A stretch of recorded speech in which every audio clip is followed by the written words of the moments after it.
He forgot it was a fake marriage. What he did shocked everyone. He agreed to a signature. Nothing more. That was the deal. One name on a piece of paper, and Elara Voss would keep her father's land. Rhett Calloway would get the deed to the north pasture he'd been trying to buy for 3 years. Clean. Simple. Done. 2 adults with separate reasons standing in front of a justice of the peace on a Tuesday morning in September while the wind came down off the mountain the way it always did that time of year, without apology, without ceremony. Except nothing about Rhett Calloway was ever simple. Elara had known him her whole life the way you know a storm, by its sound before it arrives. He was 4 years older, quieter than his reputation, and had eyes that looked at you like he was measuring how much trouble you were going to be. She had never liked him. Not because he had ever done anything wrong, but because he had a way of seeing things she wasn't ready to have seen. Her father had trusted him. Most people in Gravel Creek trusted him. She had spent years deciding that said more about them than it said about her judgment. He had never tried to make her like him. That was, perhaps, the one thing they had in common. Neither of them pretended. The morning they signed the papers, she wore her mother's dress because it was the nicest thing she owned, and she told herself it meant nothing. The dress was pale blue and too warm for September, and she had put her hair up because that is what you do when you get married, even when the marriage is a transaction with a fixed end date. Rhett showed up in a clean shirt she had never seen before, his jaw shaved, his hat in his hand, and said exactly 3 words to her before the justice of the peace started reading. Those 3 words were, "You look fine." She told herself that meant nothing too. They rode back to the Voss ranch in separate wagons. That also felt like a statement. The agreement was simple on paper. They would live on the Voss property together for 1 year, long enough to satisfy the county inheritance law that required a married woman to have a male cosigner for land ownership, and then they would quietly part ways. Rhett would get his north pasture, the 40 acres he'd been trying to acquire since Edmund Voss's health started declining and the fence line became a question. Elara would keep everything else her father had left her, the house, the barns, the east and west pastures, the creek rights, the cattle, and the 30 years of her family's name pressed into that soil. No one would be the wiser. Her father's oldest friend, Judge Harlan, had drawn up the paperwork himself and promised discretion. He was the kind of man whose discretion you could actually trust, which was rare and worth more than the filing fee. What the paperwork did not account for was the leaking roof in the east wing, the fact that the Voss ranch hands all quit within 2 weeks of her father's death because they'd heard she couldn't make payroll, the drought that hit in the 2nd month, the fence line on the south boundary that turned out to be 15 years older than anyone thought and was held together largely by habit, and Rhett Calloway's stubborn, infuriating, completely unrequested habit of fixing things without being asked. She came out the first morning to find him on the fence line. Not near it. On it. Replacing posts she hadn't even told him were rotted, had not in fact noticed were rotted, had walked past 100 times without registering because there were so many other things demanding her attention that her eyes had learned to sort by urgency, and this had not made the list. She stood on the porch and watched him work for longer than she should have, the deliberate way he set each post, the economy of his movement, the complete lack of anything performative about it, no glancing toward the house to see if she'd noticed, and then went back inside and made coffee, and when he came in an hour later she poured him a cup without a word and he drank it without a word, and that was the first morning. The second morning he was fixing the pump. It had been giving her trouble for 3 weeks, pulling hard on the handle, producing water that came out with more effort than water should require, and she had been managing it because managing things was what she did. He had the whole mechanism disassembled by the time she came out and had apparently identified the problem because his expression, when he finally looked up at her, was the specific expression of a man who has found the obvious thing that was making everything harder than it needed to be. She said nothing. He said nothing. By noon the pump worked correctly for the first time in a month. The 3rd day he had apparently decided the barn door was a personal offense to him and had rebuilt it entirely before she woke up. She stood in the doorway of the barn staring at the new door and then looked at him and said, "When did you?" And he said, "Yesterday evening," and went back to feeding the horses. She stood there for another moment. Then she went and made breakfast and made enough for two. By the end of the first week she stopped being irritated and started being unsettled, which was worse. Irritation she knew how to hold, it had texture, a place to grip. This other thing, watching someone pour themselves quietly into your land like water, finding the places it was needed most, like they were trying to earn something they'd never ask for, she didn't have a word for it yet. She went looking for a word in the evenings when the work was done and she sat on the porch alone, and she never found one, so she filed it under things she would understand later and moved on. She tried talking to him about it once. It was a Wednesday, maybe the 9th day, and she found him in the equipment shed sorting tools that hadn't been sorted in years, cataloging them with the kind of attention most people gave to money. She stood in the doorway and said, "You don't have to do all this. The deal didn't include labor." He looked at her for a moment, unhurried, like he was deciding how to answer something more complicated than what she'd asked. Then he said, "I know what the deal included." And he went back to the tools. She decided not to bring it up again. What she didn't know, what she couldn't have known yet, was that Rhett Calloway had made a second deal. One no one else was aware of. One that had nothing to do with the North Pasture and everything to do with a night 2 years before when her father had collapsed at the Founders' Day dance between the dessert table and the fiddle players, and Rhett had been the one standing closest. He had carried Edmund Voss to the doctor's house because the wagon took too long and the night air was cold, and Edmund was a big man and Rhett did not put him down once in the half-mile between the dance floor and the doctor's door. He had set him on the table and stepped back, and the doctor had done what doctors do, and an hour later Edmund had opened his eyes and looked up at Rhett and said, with the directness of a man who understood he was running out of time to be indirect, "Promise me she won't lose it. Whatever it takes." Rhett had looked at him for a moment. Then he had said, "She won't." Not as a kindness. As a fact. He had never told Elara this. He never intended to. Some promises you keep because they're right, not because anyone's watching. But keeping that promise was starting to cost him things he hadn't budgeted for. The drought broke in the 6th week, which meant it was time to move the cattle before conditions changed, and they stood in the middle of the yard at 6 in the morning arguing about it with a kind of heat that had nothing to do with the weather. Elara wanted to move the cattle north, to higher ground, because she'd seen what the creek did to the lower pasture in '89, and she had a memory for land the way some people have a memory for faces. Rhett wanted to move them south because the south grass was better and the creek hadn't flooded in 11 years, and 11 years of data was worth something. He said, "The south grass will add weight before winter." She said, "The south grass will be under 2 feet of water if the creek goes." He said, "The creek hasn't gone in over a decade." She said, "The creek went in '89 because of exactly this kind of late-breaking drought. The soil can't absorb fast enough when it's been baked that dry." He said, "You don't know it'll flood." She said, "I know what my father would have done." There was a half-second of silence, and then she said, "This is my land and my cattle and my decision," and Rhett said, "Then why did you ask me?" and she opened her mouth and closed it again because she hadn't, technically, asked him. He had just been there when she was thinking out loud at the kitchen table, which she had apparently started treating as normal, and that was its own problem. They moved the cattle north. The creek flooded 4 days later, high enough to take out the south fence and leave 3 feet of silt over the low pasture grass. He never said a word about it. Not one word. She watched him from the kitchen window as he cleared the debris from what remained of the south fence in the days after, methodical and unhurried, and she thought about going out and saying something and couldn't decide what it would be, and by the time she decided it was too late and the moment had passed. The town had opinions, as towns do. Widow Hatch at the dry goods store had a look she reserved for situations she found suspicious and delicious in equal measure, and she deployed it every time Elara came in alone. Elara's neighbor Patrice Dunmore came by once under the guise of returning a borrowed pot, a pot Elara had lent her 8 months ago and had stopped expecting back, and stayed 45 minutes asking questions about whether Rhett was settling in well, and whether they had sorted out the arrangements, in a tone that made Elara want to close the door on something.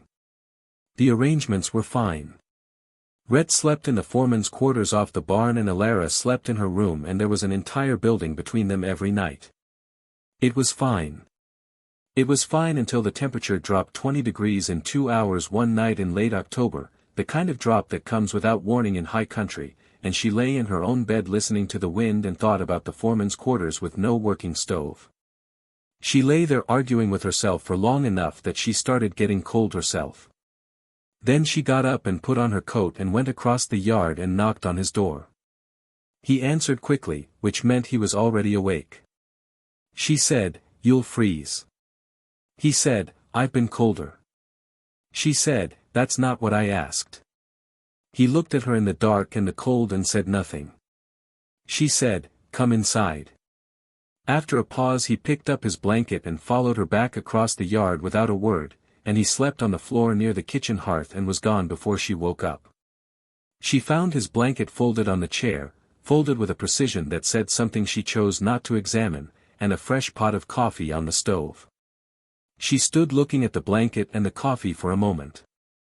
Then she poured herself a cup and went to start the day. In the 3rd month, his brother Cade rode in. Cade Calloway was everything Rhett wasn't in the ways that were immediately visible. He was loud, charming, easy in every room he entered, with a grin that made women forget they had somewhere to be. He shook Elara's hand with both of his and said, "I heard he'd finally done something smart." Rhett said, "Go away, Cade," in the flat tone of a man who knew it was not going to work. Cade laughed and stayed for dinner. He told Elara 4 stories about Rhett over supper. The first involved a horse, a river, and a decision Rhett had made at 14 that he admitted was not his best thinking. The second involved a card game and a hat Rhett had lost and then quietly retrieved 3 counties later without explaining how.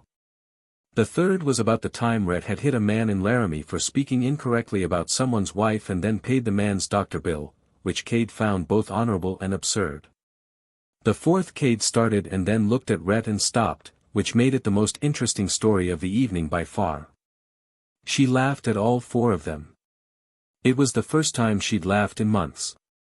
After dinner Cade found Rhett outside and said quietly, "She doesn't know, does she?" It wasn't a question. Rhett looked at the dark and didn't answer. Cade said, "About the promise." "About all of it." Silence. Cade said, "You going to tell her?" Rhett was quiet for a long time. Then he said, "There's nothing to tell." Cade looked at his brother with the patience of a younger sibling who has long run out of surprise. He said, "Right." Cade rode out the next morning. He squeezed Elara's hand and said, "He's a better man than he looks."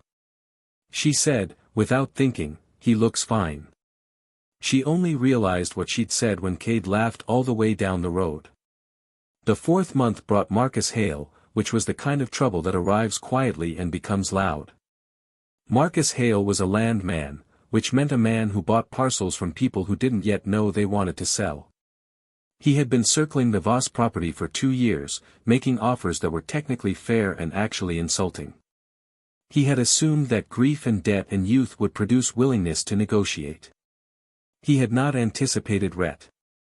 He came out one afternoon while Rhett was in town, stood in the yard with his hat in his hand and his tone carefully polished, and told Elara that there were people who thought the marriage arrangement looked designed to circumvent the statute, and that settling the land question now would be wisest for everyone. She listened to all of it and said the price wasn't right and showed him to his horse. She didn't mention it to Rhett that evening. She sat on the porch and told herself she had handled it and it was done. Rhett came home after dark and came up onto the porch and saw something in her face, the tightness along her jaw that meant she was carrying something she'd decided not to show. He sat down on the step below her without looking at her, looking out at the dark, and said, "Who came by?" She told him. He was quiet for a moment. Then he said, "He'll come back." She said, "I know." He said, "He'll use the arrangement, the timeline, try to make it look like fraud." She said, "I've thought of that." He turned and looked at her and she looked back, and in the dark and the lamplight something passed between them that had no place in a contract, the kind of thing that builds quietly over 4 months and becomes visible all at once. He said, we could make it harder for him to question. She said, what do you mean? He said, carefully, I mean I could move into the house. She felt something shift under her ribs. She said, that changes things. He said, on the surface. She said, and underneath. He was quiet for a moment. Then he said, underneath I think things are already changed. He didn't look away when he said it. She was the one who looked away first. He moved in the next day. Nothing happened. That was the extraordinary thing and the hard thing. He was there, in the house, at the table, across from her at dinner, near the fire in the evenings, and nothing happened, no declaration, no moment of acknowledged crossing. And somehow the absence of any such moment was more disorienting than if there had been one. Because the something else was clearly there. It was in the kitchen every morning and across the table every evening, and in the quality of the silence between them, which was not the silence of two people with nothing to say but of two people who had too much and were choosing carefully. He asked her once, a Tuesday evening, what her father had been like before he got sick. Not as a rancher or a businessman. What he was like. She put down her mending and talked for 2 hours. She told him about the way Edmund Voss laughed, which started in his chest before it reached his face, and the way he could tell weather by looking at grass, and the specific way he had of standing at the fence line in the early morning like he was having a conversation with the land she wasn't included in. She talked until she ran out of things. Then Rhett looked at the fire and said, he sounds like someone worth keeping a promise to. She looked at him sharply. He was still looking at the fire. She started to ask what he meant. She didn't. In the 5th month she found the letter. She hadn't been looking for it. She was returning an extra blanket to the chest at the foot of his cot, and the letter was in the chest, not hidden, simply folded. She saw her father's handwriting in the salutation and stopped. She should have put it back. She read it. It was from her father to Rhett, written 4 months before Edmund died. It said, I know I'm asking too much. I know the north pasture was yours to want fair and square, and I'm asking you to give that up for a kindness instead. But she won't ask for help. She never learned how, her mother was the same. If it comes to it, and I think it will, I need someone to stand beside her who won't treat it like a transaction. I don't want her to lose this land, but more than that I don't want her to lose herself trying to hold it alone. You know what this land costs a person. I think you're one of the few men I know who could stand next to something like that without trying to own it. You don't have to say yes. But if you say yes, I know you'll keep it. You've always been the kind of man who keeps what he says. She sat on the floor of his room for a long time. The blanket was in her arms. The letter was in her hand. Outside the light came through the window the wrong color for anything. When Rhett came home she was at the kitchen table with the letter in front of her. He came in and stopped. She said, this was never about the north pasture. He said, no. She said, you did this because my father asked you. He said, I did this because your father was right. She said, about what? He walked to the table and sat across from her, slowly. He said, about you not asking for help. About this land meaning more to you than you'd ever let anyone see. About you being someone who would hold everything together alone until you couldn't anymore and still not ask. He paused.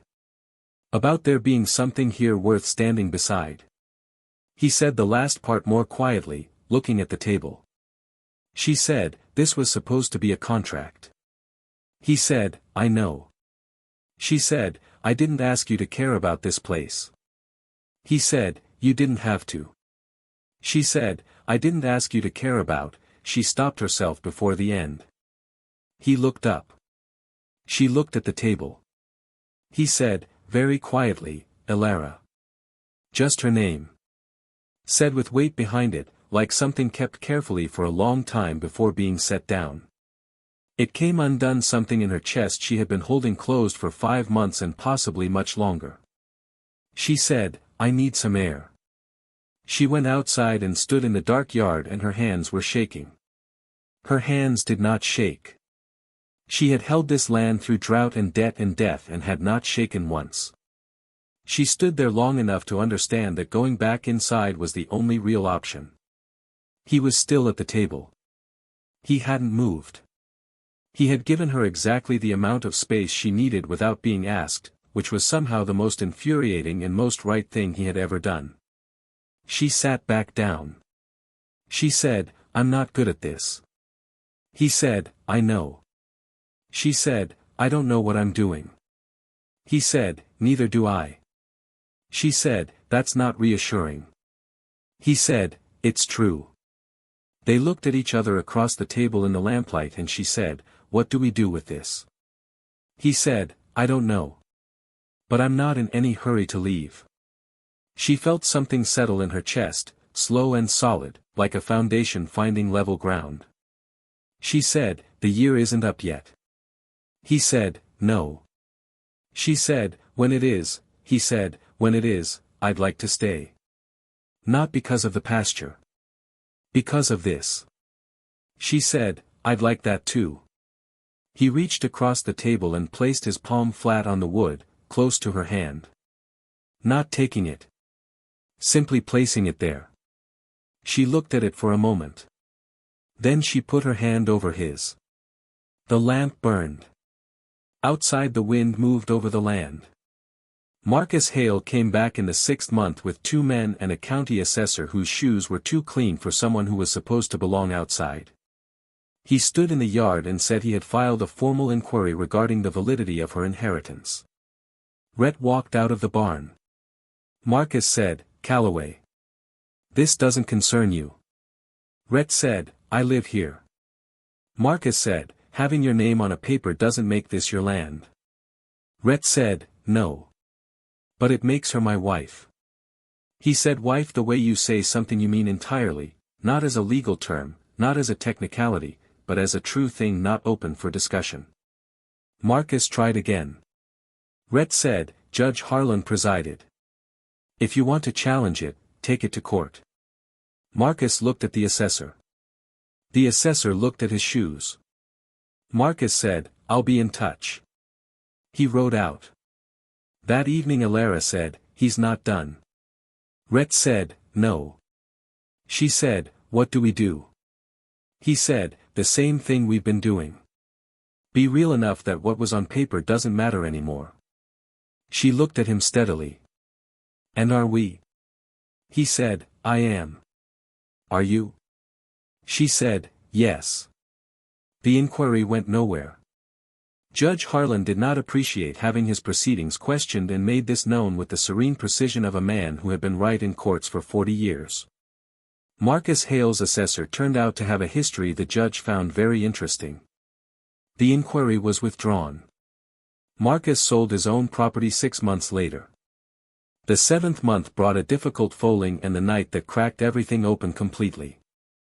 The mare was Elara's, the one she'd bred herself, the sire chosen with her father's guidance the season before he got too sick to ride out.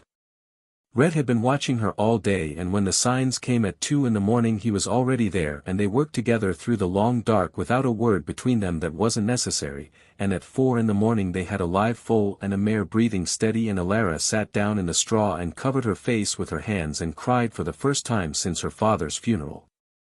She hadn't meant to. She didn't cry. She cried now in a horse stall at 4 in the morning because the foal was alive and her father would have loved it and he was gone and she had held everything so tightly for so long. Rhett sat down next to her in the straw. He didn't say stop. He didn't say it was all right. He put his arm around her and she turned into him and he held her and said nothing, which was the exactly right thing. At some point she lifted her head and looked at him and they were very close and the lamplight was not helping her think clearly. He said, "Elara." She said, "I know." He said, "I don't want to misread." She said, "You're not." He said, "You're certain." She said, "You've been here 7 months. You fixed my fence before I knew it was broken. You let me be right about the cattle and never once brought it up. You kept a promise to a dead man and didn't tell me. I've been certain for a while. I've just been careful. He said quietly, I would have done it even without the promise. She said, I know that too. I think I've known it since the pump. He kissed her slowly, without hurry, like there was no version of events where this needed to be rushed. Outside the Wyoming dawn came up gold over the land that had cost them both something. The year mark came in September. Neither of them mentioned it. One evening in October Elara brought it up directly. She said, the year is past. The deal was the north pasture. He said, the deal changed. She said, I'll honor the legal part. He looked at her and said slowly, I'd like to know what you want it to look like. Going forward. She understood. Not about the pasture. She said, I want it to look like you not going anywhere. He was quiet for a moment. Then he said, all right. Cade came back in late November and sat with Elara on the porch while Rhett was in the barn. He said, he's different. Lighter. He's been carrying something heavy for years. I don't know what he put down here, but whatever it is, it looks good on him. She looked out at the barn and felt that settle in her the way a fire settles into a room. Later that night Rhett found the letter on the kitchen table. She had put it there. He looked at it and then looked at her. She said, I framed a copy. It's in the study. It's the most honest thing anyone ever said about me. Felt wrong to keep it in a chest. He picked it up and read it again slowly. Then he folded it and put it in his shirt pocket, against his chest, and when he looked up there was something in his eyes she recognized, the same thing he had for the land. Steady. Patient. The understanding that some things are worth your whole life's attention. He said, he was right about you. She said, he was right about you too. He held out his hand. She took it. The lamp was burning and outside the first snow of winter was falling quiet and complete over everything. In the spring that followed, Elara rode out to the north fence line alone one morning. She stood and looked at the 40 acres that had been her father's before the debt and the winter that took it from the Calloway family. She understood, looking at it, exactly what her father had taken from Rhett's father without intending to. She rode back to the house and slid a piece of paper across the table to Rhett. It was a deed transfer. His name, properly and legally, on the north pasture. He looked at her. She said, it was always yours to begin with. He said, that's not, she said, Rhett. He stopped. She said, I've thought about this carefully. I want to. He looked at the paper for a long time. Then he picked it up and folded it and put it in his shirt pocket beside the letter from her father, because apparently that was where he kept the things that mattered. He said, thank you. She said, it's right. He said, yes. People in Gravel Creek talked about the Calloway place for years, because it became the Calloway place, quietly, by general agreement. Widow Hatch told the story to at least a dozen people, each time with more detail than before. Cade came back every fall and told new stories about Rhett that Rhett tried and failed to interrupt, and Elara laughed at all of them. Judge Harlan, when asked whether he had known what would come of it all, said that a man in his position knew the difference between two people who wanted something from each other and two people who were circling something they didn't have language for yet. He said he thought Edmund Voss would have been satisfied. On the fence post at the entrance, the sign read Voss Calloway. Both names. Because Elara had the sign made that way and Rhett had not argued with it, which in the language of Rhett Calloway was the same as saying it was exactly right. Years later, when people asked how it had happened, Elara said, we were both trying to do right by the land. And we stayed long enough that the land made us honest. Rhett, when asked, said less. He said, she needed someone to stand beside her. Then he paused. Then he said, I needed something worth standing beside. Both of those things were true. Neither was the whole of it. The whole of it was 12 months of mornings and a year of small decisions and a letter in a chest and a name said in the dark with the full weight of what it contained, and two people who had agreed to something practical and found, in the living of it, that practicality was only where it started. He forgot it was a fake marriage the way you forget a drought once the rain comes, not because you stop believing it happened, but because what is real now is so much more present than what was real before. The rest was the rest of their lives. Which was, as it turned out, enough.